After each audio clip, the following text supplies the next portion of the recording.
What's up, everybody? Welcome to another episode of Showcase. Here, sitting with me, Ricky Vaughn. What's going on? Thank you for coming. Hell yeah, bro. Appreciate it. We got lucky. He came in from New York just yesterday, and he's only here until today. Why? Why can't you stay longer? I don't know, man. I gotta go home and be a dad too at the same time. So. All right, cool. Responsibilities. Yeah, definitely.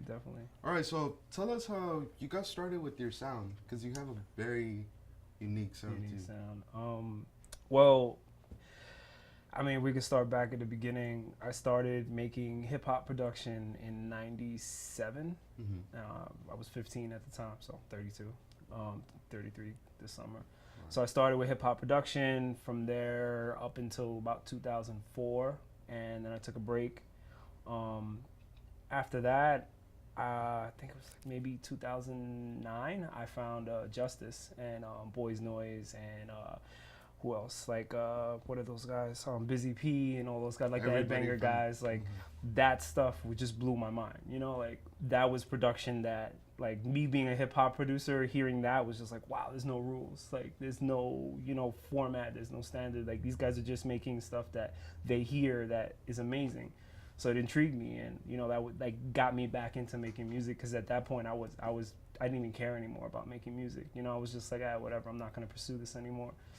So that got me into electronic production, and from there it just evolved from doing house stuff, doing techno stuff, doing the mixture of the electronic hip hop stuff, then finally getting into Moombahton. And even when I first heard Moombahton, I did not like it. Like, I didn't understand it, and that's more so what it was, that I was like, this is really slow. Like, what is going on? And I most people make the reggaeton comparison, but I didn't. I just thought it was like slow house music, and then as I listened to it more and more, I started to understand, like, wait a minute, this is actually really cool, and it's unique. It's not like anything I've ever heard before. So, and then fast forward 3-4 years later, we're here. Wow. So it's been a long road. Yeah, it has. A lot of your Moombahton, it's getting played, and that's where you're known for. Your Moombahton is just... That's definitely... everybody loves it. I appreciate it. And everybody drops it. When you first heard it, you didn't like it. But what made you grow into it? What was it about it? After a while, when I started hearing stuff from Munchie, I started hearing stuff from Jules, I started hearing stuff from, Jenton Johns, and I started hearing the influences from hip hop, and then the electronic influences, and then the Spanish influences, and then, me, that is still my background. I'm Puerto Rican, I come from, a Spanish family, and, I came from hip hop. Like, my dad was a fucking, hip hop DJ. I grew up in Brooklyn, where like Markie used to come to my house for house parties. My father's best friend lived down the hall from Jay-Z. Like, I used to see fucking Big Daddy Kane when I was a kid. Like, so I came from all that. So I started hearing those little, tad bits of influences in these Moombahton tracks, and I was like, you know what? This actually makes sense. This is something I need to do, because it's something I'm capable of, and it's all the elements that I love. And from there, I just kept making it until, I got really good at it. Because I've heard a lot of your Moombahton, and I have a lot of it. Yeah. You have a lot of heavy Latin percussion influences in it. Definitely. In it, one of your first tracks that I heard from you was "Let Me Show You How to Do This." Yeah, show you how to do this. Yeah. That track alone, I was just like, holy shit, dude, where this guy? Yeah, and what's cool about that track is it's actually... all right, there's a Jay-Z sample in it. There's that vocal is actually from a guy who's playing like a whole like 50-piece drum set, and he's basically, it's an instructional video, and he's like showing the people how to use the different percussions, and he was like, and then you do this, and then now you add this part. So I started cutting up the words, and I was like, you know what? Not to be like an asshole, but like, let me show people how to make Moombahton, So it's just like, that was like my way of like, trying to be funny, which some people, misconceive as like me being arrogant, but it's just me trying to like have fun. I heard it, and even I was like, wow, it's way different from everything that was even there around that time. Now that you have been doing this sound for almost 4 or 5 years now, where do you see it projecting towards to? I see it, I see it going more into the mainstream. Like, a lot of people don't talk about it, but you know, like look at Major Lazer and Ariana Grande. You know, that's a Moombahton track. Now nobody's out there saying like, check out this new Moombahton track from, you know, Ariana Grande. You know, like that's not the way they promote it as, but the sound is there. You know, people do know of the sound, and it's infiltrating the mainstream. And that's kind of what I'm doing now with working on my album. I've been working on my album for the past year, and it's a lot of like vocal stuff and trying to find that line where it's like the mainstream but still having the underground sound, you know, without like kind of like selling out in a sense.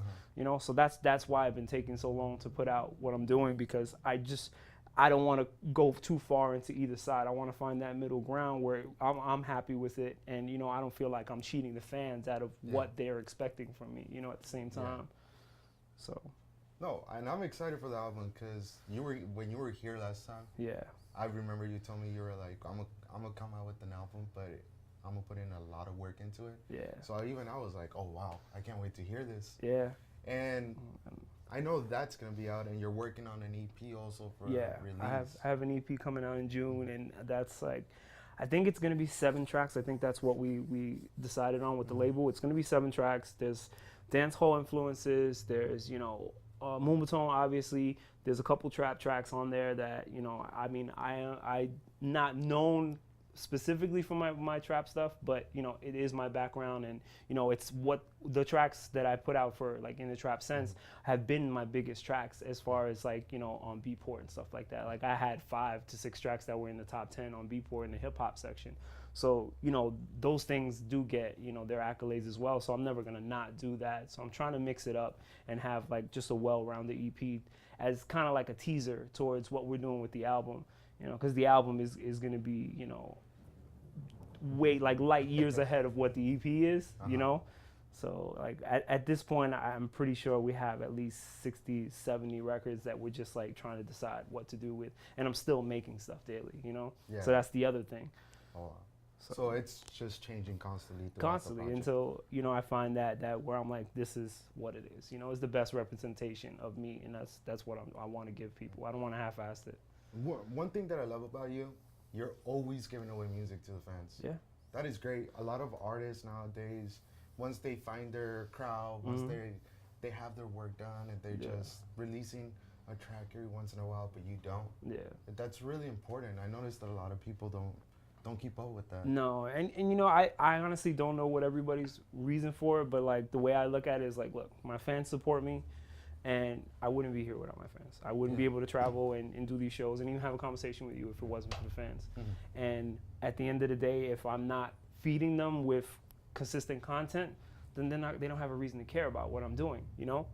I don't make money off of selling tracks on iTunes and all that stuff. Like, it's not nothing that's gonna pay my bills or, you know, keep the lights on or anything. So I can't put so much emphasis on that, you know? So the free music is just my way of saying like, hey, thank you, you know? Like, I'm glad you enjoy what I do. I enjoy what I'm doing.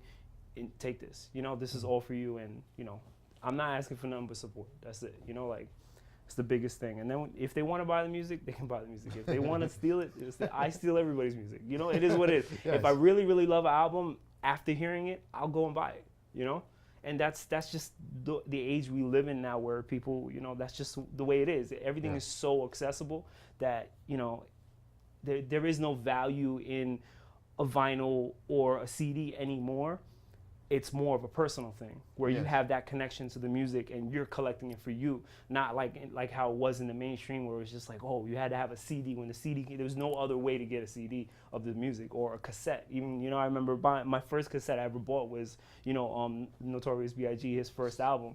You know, I bought that on cassette. Like, there was no way to, you know, like get that music other than buying it on cassette or buying a CD, you know? So it's just like, we're never going to be able to recreate that feeling. So if you make a good enough project, I feel people, if they really, really love the music, they'll go and buy it anyway. Even if they stole it, you know, they'll still go and buy it, you know? Yeah, it's even happened to me the few times where I download something and it's like, yo, I have to go buy this. Yeah, I mean, exactly. Give them some props, people, come on. Yeah, that's all it really is, you know? But other than that, in your music, you travel. I've seen you travel. You travel to Mexico and everything. Yeah, a lot. Definitely. And you told me that the crowds out there are just loving it. Ridiculous. I love Mexico. I love Mexico. You know, like Mexico is amazing, and it's not like New York. It's not like LA. It's not like Miami, because it's like all these places have a scene. You know, and there are people who are, you know, like, oh, these are these type of people in the scene. This is these type of people. You know, when you go to Mexico, you know, at least in my experience, everybody's there for the music. You know, everybody's just have a good time. They don't give a fuck about looking cool, about who they're standing next to, and all this stuff. Like, they just there to party. You know, and that's the biggest thing, you know, with this music that, you know, I wish was more important to people, because, you know, with this, I'll play a show in Wichita, you know, Kansas. And, you know, they're going nuts. And then I'll play a show in New York, and it's just like everybody's just trying to, like, too cool to, you know, to actually dance. To, like, just like, yeah, this is cool. Like, no, like, you came to dance in a club. Don't, you know, just stand there, just whatever. You know, like, that's what our scene has become. Like, everybody with sunglasses and, you know, just wants to look good for the camera and not really enjoy the music. And that's very important, even for the person that's DJing. That energy counts for a lot. Oh, dude. I'd rather play a packed club, well, a packed hole-in-the-wall club with 100 people than play for a stadium for 100,000 people, because they're so impersonal. Like, when I played EDC New York, I was grateful for the opportunity, but I felt no connection to the crowd. Like, I was literally in Giant Stadium playing, no connection, because I'm like 30 feet away from people. I played Pier 94 with Diplo and Afrojack, and I think it was like 17,000 people we played for. There's no connection. You don't feel like the energy. It's hard. You know, like, you see people going nuts and it's cool, but you don't feel it. And I love having that connection. Like, that's why I will take all these shows and, you know, go to these little clubs, go to these bigger clubs. And, you know, as long as I connect with the crowd, and you know from seeing me, I'm not the type of guy who's like hiding in the back. Like, I'm walking through the crowd, I'm chilling at the bar, I'm talking to people, because, you know, I'd rather enjoy it while I can. And I'm there because of those people, you know, so I shouldn't alienate them. Well, yeah, one of the first times that I saw you play, you played a 2.5-hour set. Going off, the people were just loving it. I loved the energy that was going on in there. Definitely. I mean, to the point that even the club owner was like, you guys can go on longer. And they never did that before. I mean, it's very important. A lot of people just don't understand that. Yeah, dude, it's all about, to me, it's all about passion and, you know, feeling that energy, you know. It's a big thing. It's the only reason I do it, you know. I'm not making millions, you know. You know, I'm good, but I'm not doing it because of the money. That's not the focus. I'm doing it because I love making this music, man. Even if I never become the biggest thing in the world, you know, I'm still going to release music because I love it, you know. Right, so right now that you said releases, when is going to be your next release? Just so the people can keep a lookout. Yeah, well, I'm going to be still giving away free releases this month. I think I probably have like at least 3 or 4 more songs I'm going to give away for free. But in June, we plan to release my debut EP for this label that I'm signed to, BabyGrande Records, out in New York. And the first single, I think, is going to come in early June. Like, we're shooting a video for it now in all of May. And then early June, the first single will come out. And then the EP will be out like mid to end June. And then go from there. All right. So now the next question. Where do you see Ricky Vaughn now? And a year later from now? A year later from now, I just see myself becoming a better musician. You know, like, to me, that's the first thing, to become a better musician, because I'm not I have no kind of training at all. Everything is done by ear. Everything is done by just practice and research and watching tutorials and reading books and stuff like that. And I'm kind of glad it's taken me a year to do my album, because I've become a better artist. You know, I've understand music better, how song structure is, and how to manipulate the song structure, and, you know, how to infuse different genres into different sounds, and, you know, not like keeping, you know, a 110 BPM track sounding like a 138 or a 140 or, you know, a 92, you know, just creating those feels. Like, that was something that I was lacking, you know, before, and now I have a better understanding of it. So I just see myself continuing to grow as a musician. All right, that's great. So to everybody who's at home or watching this on their computer or their phone, what's your media site so everybody can get Twitter, your stuff, your music? Twitter is at Ricky Vaughn _OFC. SoundCloud is soundcloud.com/Ricky Vaughn OFC. Instagram is Ricky _Vaughn _OFC. And Facebook is facebook.com/Wild Thing RV. All right, you guys got everything there. Also, this would be on later on the SoundCloud, also the mix. Hope you guys enjoyed it. You know we did. Thank you for coming in, bro. I appreciate being here. Thank you. Later, Showcase Mondays. Peace.